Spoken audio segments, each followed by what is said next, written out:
Hi, Millie. It's good to see you. It's been a little while. Hi, it's nice to see you too. So some of the things that we agreed to catch up on today were just talking a little bit about, because we left it kind of last session a little quickly. So I just wanted you to return back a little bit to talk to me more about how you felt detached, how you often can feel easily detached.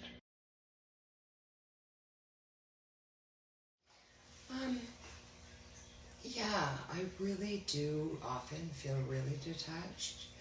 Like I feel like I could just run away. I just kind of ask myself all the time, like, what is wrong with me? What is wrong with me? Why can't I just be like other moms? Why can't I just be normal? It drives me crazy. I guess I just wish we had money. I think my husband would be so happy with me if we had money. Although, that's difficult because he also doesn't want me to work. But either way, I'm just like, my emotions are everywhere. I feel totally dysregulated. I just have so many outside pressures, and it just feels like everything comes at once, and I just can't handle it. I used to really want to make a difference in the world. And I don't anymore. I have no desire to even want to do that. Yeah, I know. It's very, very difficult. That must be really stressful, your marriage. We haven't really chatted a whole lot about that. Just if you could just give me a little bit of a summary about that. My marriage is very traditional. He hates that I wear so much hair and makeup. He thinks I look like a tramp.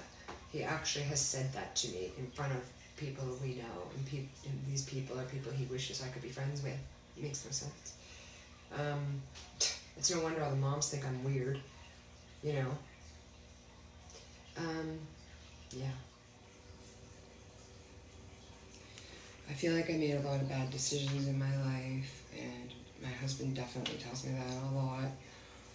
He blames our money problems on me. But he just thinks I spend too much money on things we don't need. So today we agreed to chat about the brain. And, we're going to talk about some highlights of the things that we've talked about throughout the brain presentation. So are you still up for that? Yeah, no, I'm really looking forward to it, actually. That's awesome. I'm excited too.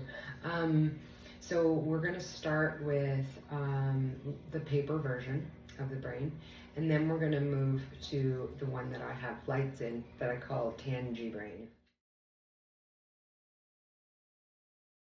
So I'm going to begin with this version of the brain. So this is the side brain. So your eyes would be facing out this way. This is the back of your head. This would be behind your forehead. So this part, and we're going to get into way more detail about this, but this part is your prefrontal cortex. This is where you do your higher level thinking. I like to pretend it's like your Wi-Fi to your computer, or your data plan to your phone. So this part, we'll get into it a lot more, but it's basically where a lot of our language, thought, reasoning lives. Here is our limbic system. So this is more like our survivor brain, the more primitive part of our brain. In here is the really important fundamentals of emotion. This, together with this part of our brain, deeper still, is the emotional, quote unquote, part of our brain. This is the real survivor part of our brain. Through evolution, our brain built layer and layers upon layers, and where we have this prefrontal cortex, which we're going to talk a lot more about. But to go deep inside first, let's just look at how these things, there's another one of them in here called the amygdala. So they're almost like your security guards. So when you're younger and you have a lot of stress and trauma-inducing situations outside of yourself, which we're going to represent with lights. So when we have outside situations, it can often feel very chaotic.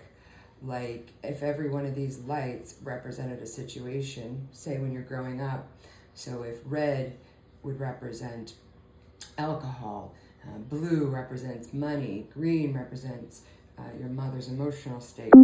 Each and every time these things come out of our environment, it does make so much sense. Processes it. So it first goes through our thalamus, and then it which comes in as very raw data, just very basic data. So it goes in through our amygdala, which are like our security guards. So they're always, searching for any kind of problem we may have, any kind of thing to keep our body and ourselves alert to. So in essence, it's a great thing that we have this. However, when you have a very chaotic outside environment, it ends up confusing and basically making your amygdala become a very big, ramped up, muscly sort of security guard that doesn't really let a whole lot of anything information-wise get in without thinking it as fearful and damaging and scary. So that also, the information that comes in is also fed into the hippocampus. The hippocampus, the hippocampus is basically like a memory sticker. It has other purposes as well, but think of it like a memory stick or your cloud where all of your memories are stored. So the amygdala starts to store these memories and all of these really important bits of information in that part of your brain, the hippocampus. However, when you think about it, if the outside environment and where the person is existing has a lot of stress and trauma, then it's clear that the hippocampus itself will become overwhelmed with the sort of data and information and memories that it's holding in that raw state. So as we grow, and this part really comes online when we're about 2 years old, the prefrontal cortex is sort of the elixir, if you will, to taking in scary information. If we have a nice, calm, life, we're able to really reflect upon things that our brain might think as terrifying and scary, and be able to reason it out. But here's the thing, this part grows until we are 30. So that means that, and we're going to talk about why that's so important right now. Okay, so here we go with the TangiBrain itself. So the first thing we're going to start with is outside factors. So those lights that you see flashing, as we discussed a little bit before, those are representative of your triggers, your life situations, different challenges that come your way. How we process those things is what we're going to talk about, but how impactful and how serious those triggers, life situations, and challenges are can really, really impact the way our brain grows and develops. So for some people, when they're going through an incredibly stressful time, this is how outside triggers feel. It's this overwhelming, situation where you feel like everything's coming at you at once. Normally, like again, if every color represents an outside trigger or life situation or challenge, let's say that when you're little and you're growing up with alcohol, or you're growing up with abuse, or you're growing up with poverty or racism or inequality on some level, that outside life situation feels very overwhelming. When you grow up, perhaps where those outside life triggers aren't as overwhelming as that, the outside world doesn't feel quite as threatening and overwhelming as this. Now, the reason why this is especially true is because when we are born, and as we discussed previously in the other video, when we're born, this part of our brain, the limbic system, is really basically already online, it's ready to go. So this being our most primitive part of our brain is where we're going to start. So this, like we said, is the ancient part of our brain. It is exactly that. It's the survivor part of our brain. And I think that point needs to be very, very clear, how important the survivor part of our brain is. Because without our survivor brain, when we're little, and this part is online for the most part, we are going to be using our most basic of survival tactics. Things such as fighting or flighting. So we're either going to fight something, or we're going to take off, or we're going to freeze. Or for some people, we're going to fawn. And Millie, like you said, when you were little, that's essentially what you did. You did not want to make any waves. You did not want to make any problems. So that part of your brain, and as we discussed previously, this part of your brain you're hardwired with, and you have it from the beginning, and this part of your brain, the prefrontal cortex, which we are going to talk about more, is just sort of coming online. Okay, so kind of using, this part of the conversation to tell me a little bit more about when you were younger. Yeah, so when I was younger, I felt that like all of the outside stress was my stress. So money, my family's money, I obsessed about it all the time. My dad's drinking, my mom saying nothing. I felt like I was drowning all the time and I just wanted to run away. I never did. I was always too scared. I found school really, really hard. It was so hard for me to pay attention. I was just always so worried about things. My dad was always so angry, and I feel like I just spent a lot of time trying to make sure he was all right. And my mom did the same thing. And my dad drank all the time. So that makes sense, yeah. So this part of our brain is colorful for a reason, because when we have different outside stressors, so Millie, for you, you had your father's drinking, you had your mother's passive nature, you dealt with a lot of stress at school, the way your learning went for you. So these outside triggers for you, if we're kind of connecting each of these, they would literally, so for your dad's drinking, if every time the light green shows up, that trigger, it starts to hardwire. So almost like wires behind walls, except they're chemical wires. So they start to be almost like an imprint on your brain in this most primitive part of your brain where you do your emotional processing, that raw data. So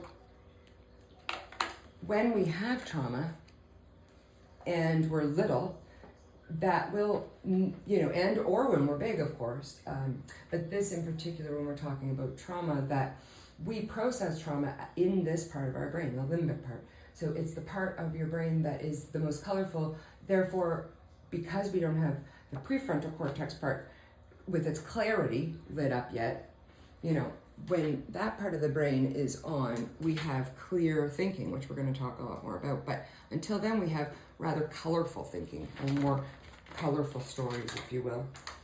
And why that happens is a coping. It's a way to adapt, because we have no choice but to adapt to the situation. And that is particularly true when we're in a state of chronic stress or chronic disease. We are left in that real emotional, hard, just data, bits, pieces, a part of our brain. And so that does have true chemical impacts. And this is where it's very important to understand that when people aren't doing well, when they have anxiety, when they have depression, like you do, Millie, you have to know that those chemical impacts that happened to you when you were little were very real. So because your brain, like we said, literally starts to basically get wired this way.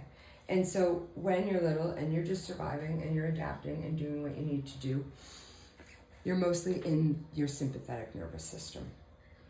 And that is the system that, again, is very important, but it is the system that keeps us on high alert, and it is just, listening mostly to that amygdala, that fear part of our brain, which again, very important, But as this is all happening, we're releasing a lot of stress hormones. And the stress hormones are saturating our neurological systems, and basically overwhelming our ability to deal with the situation outside of us, because the situation outside of us is greater than our capacity to deal with. Because, you know, especially when we have a trauma situation, we don't have the capacity at that point, in an acute situation in particular, to tap into that higher level of thinking, which we're going to now talk about, which is, I like to call it the human-y part of our brain, prefrontal cortex. And there's a lot more to it than that, but just for being able to explain it for simple reasons, this is where we do our higher level thinking. Okay, so that's why those lights are clear, because we are able to do our most clear thinking up here. So for now, I'm going to turn off this part of our brain, but that part of our brain is never turned off, of course. It's just so we can focus on this part. So it's really clear that this is that prefrontal cortex, the part behind your forehead. So this is where you do all of your problem solving. So remember earlier, I said that this is kind of coming online when you're 2, and it grows until, the most recent research says it grows until we are 30. That's a long, long time. So when you think of a teenager who's like, 15, they're literally halfway through growing this part of their brain.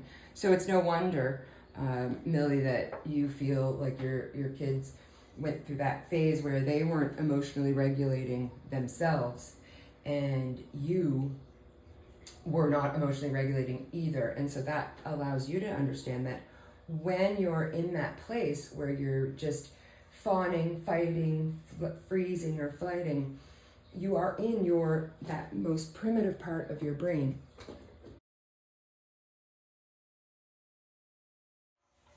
Yeah, so when the kids were younger, we went through a really hard time. I did with them. I really felt like I wasn't able to make good choices for them or for me, and I feel like I was not as present as I wish I could have been. I have a lot of regrets about it. I think I just felt like it was hard to organize things, and everything just felt way bigger than me and out of my control. I couldn't please anyone. So that is really important to remember, that you aren't as available to do the important decision making. You're not as available to consider all of the information in front of you. You may be more responsive, more reactive. Because here is, of course, where we do all of our planning and organizing. And so sometimes things just feel so big and overwhelming for you, Millie, like you said, it ends up making you feel like you're absolutely out of control. And then that is when you say you have these feelings of fleeing and getting out of there, or you just become really, quiet and submissive. And because, again, when you were little, you learned that by controlling your reactions, you learned that by holding in any of your impulses, that was how you didn't rock the boat. So how you recognize and predict consequences in the future will be typically an overestimation of what would be true. You would over predict the consequences, or you would make that perhaps it would be more fearful or anxiety provoking than it actually would be. So this is, again, where we do our goal setting, both our short and long-term goal setting. So it's where we balance our immediate wants with our future goals so that our short-term and long-term goals make sense. Again, that's a lot of brain power going into this very refined place where we are able to think and do some nice perspective taking. And we know that when we're in a traumatic situation or the aftermath, these are the things that are almost impossible, for a while anyway, to tap into. So sometimes our behavior isn't going to match the situation, and we can start to judge ourselves on that. And that's where, Millie, I think that you're feeling now that you're just so detached from your life, and not understanding why. So you spend a lot of time saying, what's wrong with me? Why do I have these moments where I'm so emotionally dysregulated? So that tells us that that's because for you, the outside factors in your life, the social, the societal pressures of having, you know, money and having things outside of you that don't feel oppressive, such as being a woman and your role in your marriage and your very traditional role that you really don't want to be in, but your inability to share that is because it's hard for you to be able to tap into that parasympathetic system so that you can be in a calm and relaxed, peaceful place enough to get you, you know, this prefrontal cortex part of your brain really flowing and going, so that you can do all that good work. I think I just wish that we could have a really super calm household where everyone just gets along. That would be amazing. But I feel like if I could be calm, maybe the rest of people could be calm, but I've tried everything and they don't seem to want to do it. How do we get there then? So how is it that, you know, again, like we said, the outside life situations, triggers, challenges, those aren't going away for the most part. How can we respond better to those, you know, by implementing our prefrontal cortex to relax our entire body by going into that parasympathetic system so that we can actually start to become more empowered and more driven and more engaged in our outside societal challenges, triggers, and life situations. When we're feeling balanced, that's where we are at our best so that we can combine and come together as a whole so that we're all in a state of calm, relaxed, and peaceful being, which just duplicates itself over and over and over again when our prefrontal cortex is lit up and we're amongst others. It's basically contagious. But in reverse, so is being in that survivor state of brain. So if you're in a home that's full of chaos, you're going to be constantly triggered. You're going to be constantly in that sympathetic nervous system. You're going to be constantly tense, feeling pressure, feeling that high hypervigilance. I never feel like I'm calm. I just always feel like my mind is just constantly racing. So we know at a really deep, visceral level just how important it is to get into that sympathetic system, and when we do, how good it feels. So by doing deep breathing, yoga, meditation, mindfulness, these are all of the things that are natural to us, that when we can tap into them, we go into that parasympathetic system and we're able to relax our body. But really, at the end of the day, what we need to do is find the thing that makes you lose track of time. What's your flow thing? Well, I love doing arts and crafts. I love making things. I'm pretty good at creating things, actually. I love to play in the garden.